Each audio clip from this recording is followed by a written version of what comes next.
Hi எல்லோருக்கும் வணக்கம். Bigg Boss season 8 Tamil. So இந்த வீடியோவில் நம்ம 24/7 லைவ் ஸ்ட்ரீமிங்கில் என்ன நடந்துச்சு அப்படிங்கிறத டிஸ்கஸ் பண்ண போகிறோம்.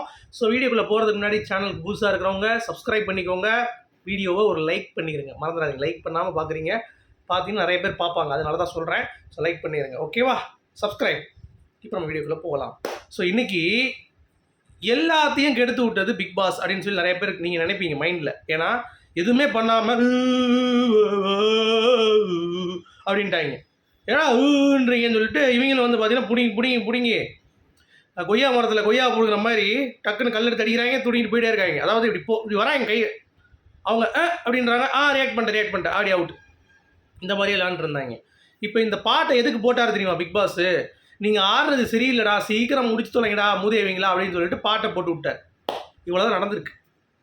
இன்றைக்கி டெவில் ஆடினது ஒன்றும் இல்லை, கீழே போட்டுரு அப்படிங்கிறது தான் பாயிண்ட்டு. சரியா? ஏஞ்சலாச்சும் கொஞ்சம் பரவாயில்ல, அங்கே டிங்கு நின்றுட்டு. ஏன்னா இப்போ நான் எடுக்கும் போதே நான் யோசித்தேன், என்னடா இவனுங்க முட்டா பயமாக எடுத்து வச்சுருக்காங்க. ஏஞ்சல் எல்லாம் டெவில் எடுத்து வச்சு, டெவில் எல்லாம் ஏஞ்சல் எடுத்து வச்சு, இந்த மாதிரி ஒரு கேவலமாக பண்ணியிருக்காங்களேன்னு பார்த்தேன். ஏன்னா ரஞ்சித் அவர்கள் வந்து அவர் வந்து டெவில் ஏஞ்சலாக இருந்தப்போ அவரை வந்து பிரேக் பண்ண முடியாது, சத்யா பிரேக் பண்ண முடியாது அப்படிங்கிறது எல்லாத்துக்குமே தெரியும். சரியா? ஆனால் நீங்கள் பிரேக் பண்ண முடியக்கூடிய ஆட்களை வந்து பார்த்தீங்கன்னா மிக்சராக போட்டிருக்கணும். ஃபுல் அண்ட் ஃபுல் வந்து பார்த்தீங்கன்னா மிக்சராக போட்டாங்க. அப்போ என்ன வரும்? விஷால், யோசிச்சு பாருங்கள், விஷால், சத்யா, ரஞ்சித் சார், இதெல்லாம் என்ன பண்ணுவாங்க இந்த கேமில்? டெவிலா சொல்லுங்கள், ஒன்றுமே பண்ணல. அதான் பிக் பாஸ் என்ன பண்ணிட்டாரு, பிடுங்க அப்பா இதை பிடிங்கிறாங்க, போடு பாட்டை போடு. பிடுங்கவே இல்லை, ஆனால் பாட்டை போடுறான் பிக் பாஸ். தூபைதோர் வில்லும், போடு இது அவன் பிடுங்க போகிறான், போட்டு அப்படின்னு சொல்லி முடிச்சு விட்ட மாதிரி இருக்குது. இதையெல்லாம் கேவலமாக இருக்குது.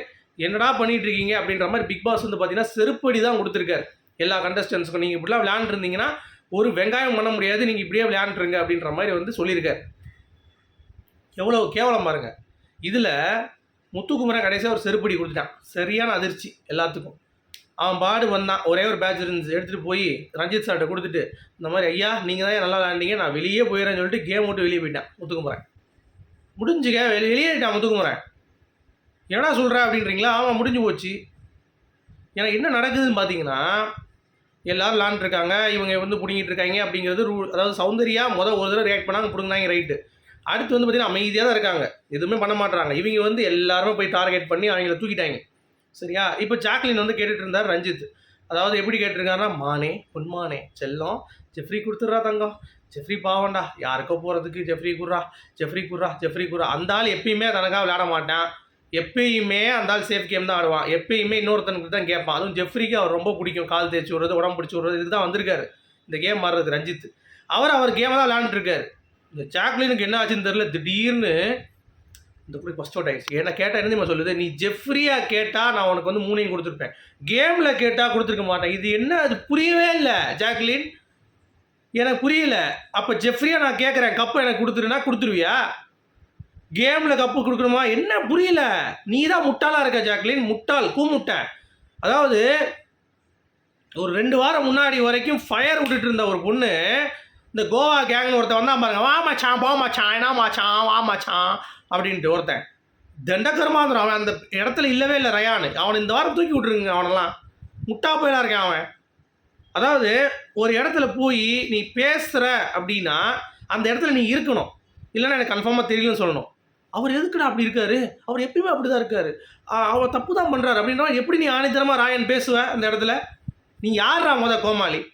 நீங்கள் பார்த்தியா அங்கே நடந்தது? நீ வந்து வெளியே தண்ணி ஊற்றிட்டு இருந்த சௌந்தர்யா கரெக்டாக பக்கெட்டில் எடுத்து, சௌந்தர்யாவுக்கு தெரியல என்ன நடந்துச்சு, அதை கேட்டுட்டு இருக்கா. இவன் கான்ஃபிடென்ட்டாக ஆமாம் அவர் பண்ணார் அப்படின்றான்.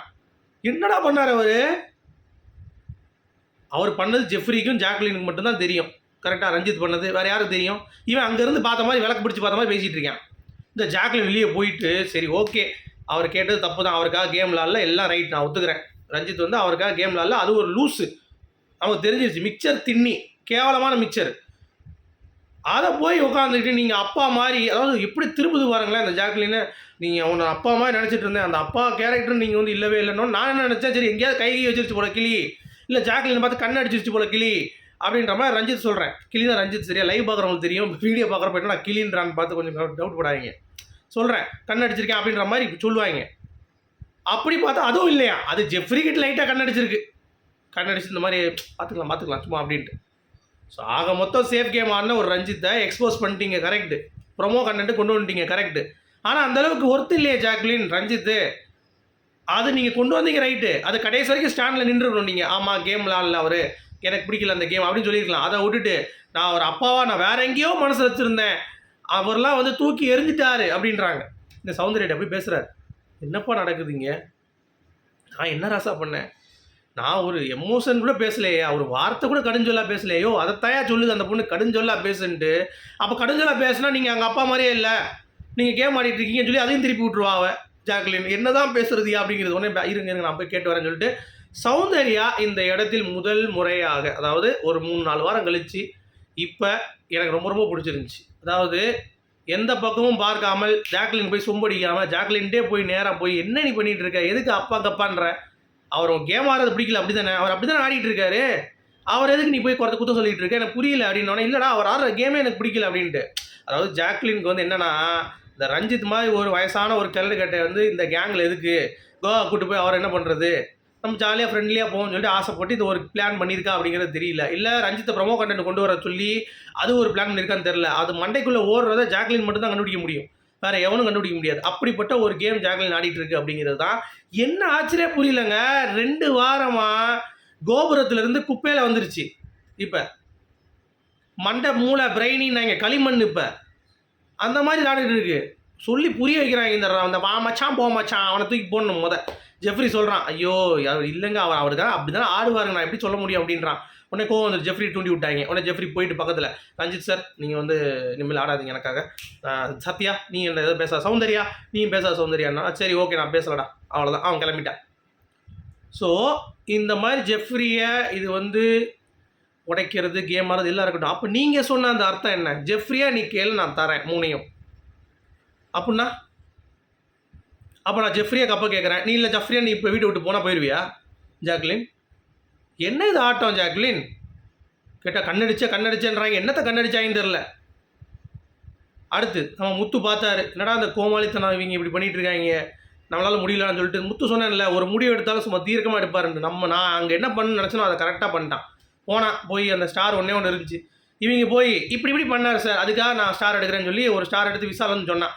அங்கே போய் முத்துக்குமரன் எடுத்துகிட்டு போய், ரஞ்சித்ரை நீங்கள் தான் இன்றைக்கி எதுவும் உருப்படியாக விளாண்ட மாதிரி இருந்துச்சு, இருந்தாங்க இந்த ஸ்டாரை நீங்களே வச்சுக்கோங்கன்னு சொல்லிட்டு அவன் பாட்டு கிளம்பி சட்டை கிட்டலாம் மாற்றிட்டான். யாருமே மாற்றலை, சட்டை கிட்டலாம் மாற்றிட்டு அவன் பாட்டு உட்காந்துட்டான். அப்போ விசால்கிட்ட சொல்கிறான், அழுகினி ஆட்டம் ஆடுறீங்க, பாவம் ஆட்டம் ஆடுறீங்க, என்னடா அது அப்படின்றான். நான் எங்கடா ஆடினேன், நான் என்னடே என்ன விட்றா டாப்பையில் அப்படின்னு சொல்லி ஒரே ஆஃப் பண்ணிட்டு அவன் வேலையை பார்த்த ஆரம்பிச்சிட்டான். ஸோ இப்போ என்ன ஆச்சுன்னா, கேட்டால் நம்ம சொல்கிறாங்க டெவில் டீமு, அதாவது விசால் டீமு, நீங்கள் தான் நேற்று அப்படி ஆடினீங்க, நேற்று எங்கடா அப்படி ஆடினாங்க, நேற்று 2-3 எடுத்துருப்பாங்க அப்படி, நான் ஒத்துக்கிறேன், அப்படிலாம் ஃபுல்லாக நியாயமாகவும் இல்லை. பட் நீங்கள் விளையாண்டது எல்லாமே அப்படி தான் விளையாண்டுருக்கீங்க இன்றைக்கி. அப்போ என்ன பண்ணுறது சொல்லுங்கள்? இப்போ ஜெஃப்ரி போய் எல்லாருக்கிட்டையும் சொல்லி நான் எப்போ சொல்ல முடியும் ரஞ்சித் சார் விளையாடாமல் சொல்லி கேம் அப்படின்னு சொல்லி ராயன்கிட்ட பேசிகிட்டு இருக்கான். அவனுடைய ஃபீலிங்கும் புரிஞ்சுக்கணும்ல. இவ்வளோ தான் நடந்திருக்கு. அதுக்குள்ளேயும் ரஞ்சித் வந்து அப்பாங்கிற மாதிரி நினச்சேன், உங்களை நான் அப்பா நினச்சேன், இப்படி பண்ணிட்டீங்க அப்படின்னு சொல்லி நான் இன்னும் வேற என்னவோ நினச்சேன், ஏதோ வார்த்தையை சொல்லிட்டாரு போல். அது அவர் பாவங்க, அந்த ஆள் ஒன்றுமே கிடையாது, ஒன்றுமே சொல்ல. ஜாக்லின் போட்டு வலையை விரித்து உள்ளே வச்சு பாவம் குத்துதே கூடனே கத்திட்டு இருக்காப்புல ரஞ்சித். உங்களுடைய கருத்துக்கு சொல்ல மீண்டும் சந்திப்போம்.